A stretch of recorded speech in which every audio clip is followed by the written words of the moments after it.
Christopher Rosen with Gold Derby. I'm so pleased to be joined here by Mark Mikowski, the visual effects production supervisor for Gladiator II. Mark, congratulations. This film is awesome, and the visual effects are pretty epic, I guess. I know you've worked on so many great projects before: Gravity, No Time to Die, many Marvel films. Never with Ridley, as far as I could tell. So, what was it like, I guess, to get to work on Gladiator II in this capacity? Nice to meet you. It was amazing. It was amazing. Like Gladiator One, I guess, or just Gladiator as it's called. That was like one of my favorite films. I love it. I love the film. I've always loved it. My kids love it. My wife loves it. Everyone, I think it's a test of someone's personality. If you don't like Gladiator, there's something wrong with you. So, to me, it's. I remember going to see it when I was younger, just thinking I could never ever work on something like that. I remember actually thinking that to myself. So, given this opportunity to work on this was pretty damn cool, I got to admit. And then the idea of it was cool, and then the reality is also very cool. Ridley is an amazing character. I'm sure you'll hear it from a lot of people. He's fun, he's hilarious, he's gruff, he's he's an old school filmmaker, he's a visionary. He's all those. It's all true, basically. All those things, they're all true. It's a unique experience. I've done a few films, and although I've seen some scale on some other films, I don't think I've ever seen this scale before. And so it was amazing, an amazing experience working with him, an amazing experience seeing all these sets and blah blah blah, and people running around, and Ridley being Ridley, basically.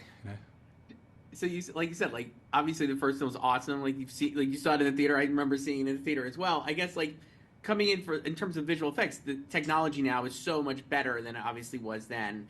And I guess do you go back and watch the original film again when you're gonna do Gladiator 2 to see kind of look at it with fresh eyes, I guess, or how do you try to match a little bit of what was done, or are you kind of going further because you can now because of the technology? I mean, it's a sequel. The Colosseum in the first one was just amazing, right? There's that iconic shot, the Steadicam shot, the spin around. It's brilliant. It was always brilliant, and it still is brilliant. Interestingly enough, we had at the start when we were designing Rome and so on, and the Colosseum. Obviously, there's a practical build there, but there were details that we had to update to a certain extent. So, for example, we spoke to this professor of Roman history for a while at Oxford University, and we got some ideas from him. And one of them was how to make the Colosseum, like the blinds at the top, which kind of block the sunlight, kind of thing, and things like that.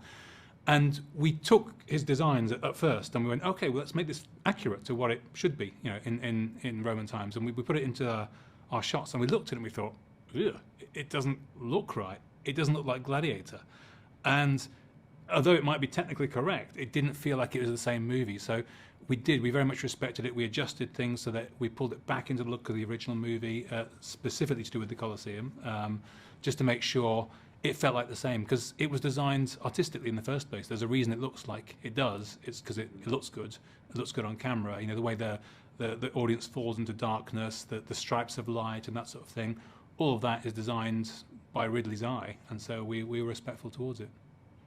I was talking to Arthur Max before, and I was kind of blown away talking about a lot of the Colosseum scene with the boat, with the battle scene in the water, and he was like, all of that, the water was into buckets, big tanks, and then all in the film is a visual effect, which I was like, I do not understand how you it looks so realistic to me, and I was like, I just assumed this was done in a tank, and I always think water also seems really tricky to do in visual effects anyway. So I guess how were you able to make it look like it does in the film, which I think is truly realistic in the best way, Oh, nice of you to say. And the opening battle is the same gag. I don't know if you knew that, but the ships there, they're all driving around on wheels. But it actually wasn't our plan to do it like that entirely. The initial plan was there was going to be a tank, and there still was a tank. It was shot in multiple places, and to shoot a fair bit of the ship interaction on the water. So we would call that wet for wet, as opposed to shooting it on the dry, what we call dry for wet, because you put it in the water afterwards.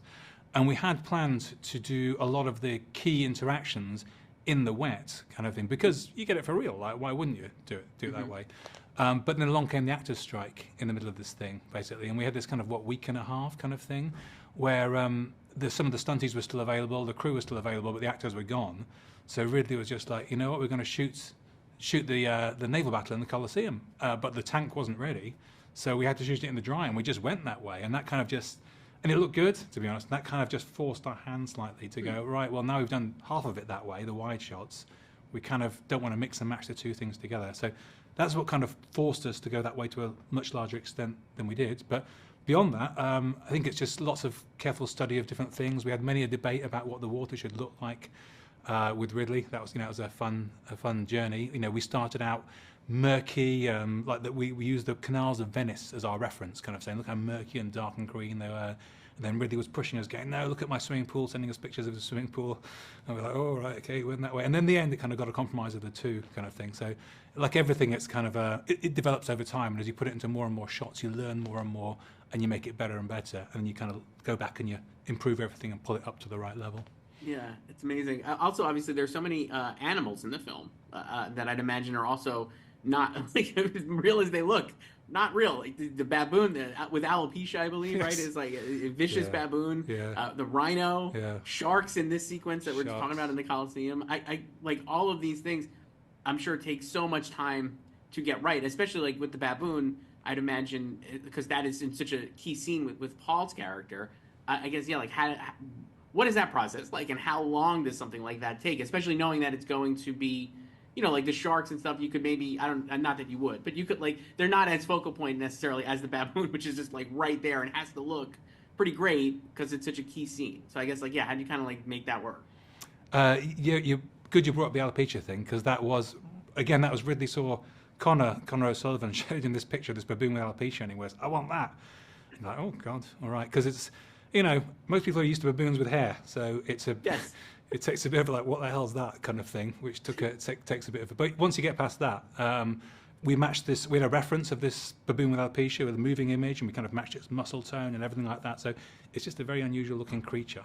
So there was the design component of that, and then it's just kind of just making it look as real and close to the practical thing as possible, even though no one's seen the practical thing apart from us.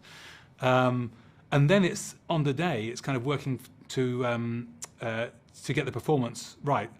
We didn't do a whole lot of rehearsal because Ridley's quite loose and likes to on the day kind of call it as it goes to a certain extent. Ideally you kind of have a very strong plan, but Ridley likes to be creatively free. So we approached it this way. We kind of said like, obviously Ridley, do what you're going to do. He doesn't, because he will, because he's the boss and so on. So he directed it, and everything was in there. There was like the gladiators, and there's these stuntmen running around playing baboons. The baboons are meant to be about 4 foot, but some of them are about 6 foot, these stuntmen, because there's not many 4 feet stuntmen in the world. Anyway, they're all running around in the arena fighting each other, and that gives everyone an understanding of what the action should be. And then we asked that, could we remove all the baboons who aren't actually touching someone? So if they're not fighting with someone, they're not wrestling with someone, can we take them out? And the reason is, every single 6 foot stuntman that's in there, or whatever he is, there's 8-10 cameras. They're running in front of things the whole time, blocking the view. So it's kind of a real issue about like, oh, hang on, now we've got to rebuild this, we've got to rebuild that, because when you put a smaller baboon in where the stuntman should be, you've got all kinds of issues. So we got rid of all the extraneous ones and just kept the ones that were wrestling with Lucius, and the guy gets bitten on the neck, etc. So the only ones who are interacting with people, and that gives you that physical interaction to deal with. And then after that, it's a bit of hard work to kind of match the motion and paint things out and replace arms and legs with digital arms and legs, etc., and trying to get the action right, basically. But that was a tough sequence. It was rewarding, but it was tough. Yeah, I'm watching it. I was like, how do they, again, how do you do this? I'd imagine, and I'm assuming it goes like that with the rhinos and like the sharks, like we're saying, like the same kind of thing, like where you're looking at a reference and trying to like basically recreate that. Is that it? Like kind of? That's pretty much, yeah. I mean, the rhino was actually a lot easier in the end, because there's one rhino going around in the place. There was a mechanical buck that worked pretty well. He was riding on the whole time, gives you a bit of motion. But yeah, the principle is the same thing. What you want to try and do is get the physical interaction from, if someone's riding a rhino, you want them to be bouncing up and down a little bit. You want to get that sense of the gait. If someone's wrestling a baboon, you can't really fake the strain in the arms that well. You need some kind of a physical interaction to get the performance from the actor, right? Because in the end, that's got to be selling the whole thing. For the shark to take someone, we put them on jerk rigs and they get pulled backwards, kind of thing, and that defines the trajectory of the shark, kind of thing. So it's about, I guess, selling that physical interaction with the actor in a convincing manner, and then we work around that to make it, to sell the rest of it.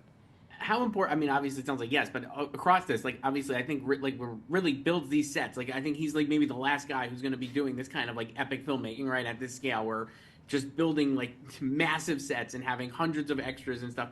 And I mean, how great is that for you in terms of visual effects to like have those, like to have that and be able to work with like the real things as opposed to just having to like really kind of digitally create everything and have it not maybe feel like weightless almost, right, in that way. Yeah, you're 100% right. To me, it's always great to have something real there. It gives you camera, motion already. Sometimes you do replace it all digitally. You have to. Sometimes it just happens. In every movie, it's going to happen. But even if you do replace it all digitally, you understand what he wanted in the first place. You understand how the camera moves. You understand what the light was. You understand how the shot felt, basically. And also, it gives editorial something to cut with the whole time. So. But most of the time, of course, you don't replace it digitally, and you extend what's there. So again, beautiful sets built by Arthur. We've got a whole bunch of in-good pixels in camera that are working for us, basically. So the physical nature of the sets are fantastic. So yeah, you can shoot into them and just build upwards. Things like the mechanical rigs for the boats, for example, etc. All of those real things give us a great basis to kind of extend from and to build from. So yeah, it's amazing. And extras as well. I mean, in the Colosseum, it was fun though. We had the Colosseum's big, and we had about 500 extras. And 500 extras doesn't actually cover that Colosseum, to be honest, especially when you've got 12 cameras all pointing in different directions. Mm-hmm. So we had like a fun game that me and the ADs would play, which is guessing where to put the 500 extras, because you choose your favourite camera and go, well, we'll fill that one up because we think that's going to be the main one there, and it's stacking up with Paul, whatever, and so on. And then seeing that camera all move and it'll just pan off the extras, you go, oh, damn it, In which case we have to put in CG people, etc., etc. But it still gives us an amazing playground to work from, all the practical builds. I hesitate to ask because I can't imagine there's one thing, but I mean, what was like for you, like, in this the biggest challenge, I guess, or of doing the sequel? Because it's like you said, like this is just a massive movie. There's so much, but I mean, like, was there a sequence or anything that maybe we haven't discussed, or even if we have, that you were like, oh my gosh, like this is definitely the hardest thing we have to do? They definitely the baboons probably was the biggest, but I think in the end, because of the sort of the complexity of that. But maybe near the end, sort of there's the sort of when the two you've seen the movie already, haven't you? Yeah. When the two armies come together at the end, kind of thing. That was a bit of a challenge as well, because when it was shot originally, the idea was that the two armies wouldn't be there until the finale, basically. So they're not supposed to be there the whole time.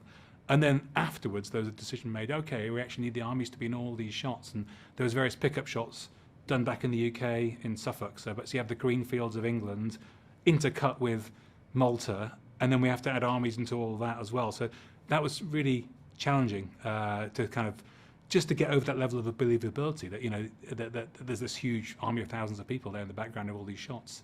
So that was tough. It was all tough, but it was all challenging, and it was all rewarding, I'd say. It's crazy too, because like that's like you're talking about there. I'm like, it didn't even occur to me that wasn't real. Not to be because I'm like, and it's like you're doing it's like wild that it is like a visual effect, but I'm like the work is so good, it's like almost invisible, I guess, which has got to be. Is that? I mean, it's not though, but you know what I mean. Like it is to me. Like I'm just totally buying in on that. Is that gratifying when you hear that kind of feedback? Like that a viewer wouldn't even know what is a visual effect. Is that like kind of like the pinnacle for you, or no? Oh yeah, no, that's great. I mean, there's some things which are obvious, like he's not fighting the baboons, that rhino's not there. Yes. Everyone knows that, But yeah, things like that. It's great that it works basically, because there's a lot of that in these movies, in not just this movie, all movies. They're filled with these things that most people don't realise are there. And you're right. The best achievement is if no one knows. So there you go. It's incredible stuff. Mark Bukowski, visual effects production supervisor for Gladiator II. Congratulations on the film, and thank you so much for doing this. Thanks for chatting.